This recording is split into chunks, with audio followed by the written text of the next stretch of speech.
ibyanditswe by'Imana biratunganye rwose, bitwereka icyaha tukihana tugakira.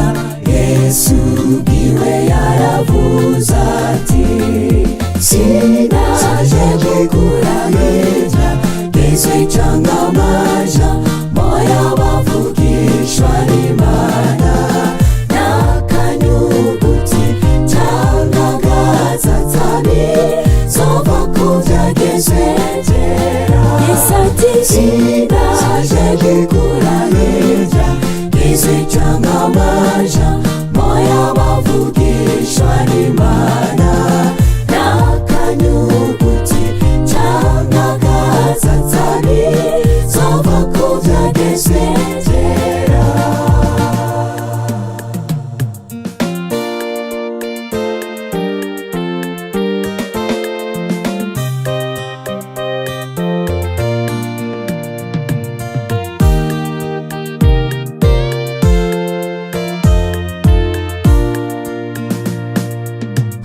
Harabitwaza ubuntu mu kwica amategeko y'Imana uko bashaka, kandi ngoya yakuweho nibasome Bibiliya. Sinaje kukurahira gezwe cyangwa amaja moya bavugishwa n'Imana n'akanyuguti cyangwa gatsatani zova kubyagezwe kera. Yesu ati sinaje kukurahira gezwe cyangwa amaja moya bavugishwa n'Imana n'akanyuguti cyangwa gatsatani zova kubyagezwe kera.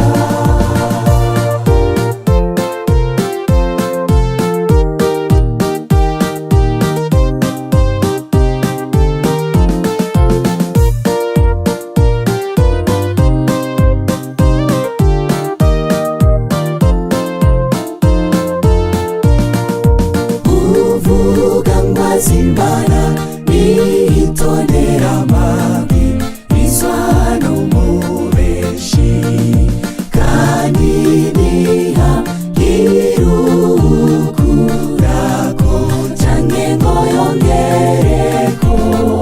Sinaje kukurahira gezwe cyangwa amaja moya bavugishwa n'Imana n'akanyuguti cyangwa gatsatani zova kubyagezwe kera. Yesu ati sinaje kukurahira gezwe cyangwa amaja moya bavugishwa n'Imana n'akanyuguti cyangwa gatsatani zova kubyagezwe kera. Yesu ati sinaje kukurahira gezwe cyangwa amaja moya bavugishwa n'Imana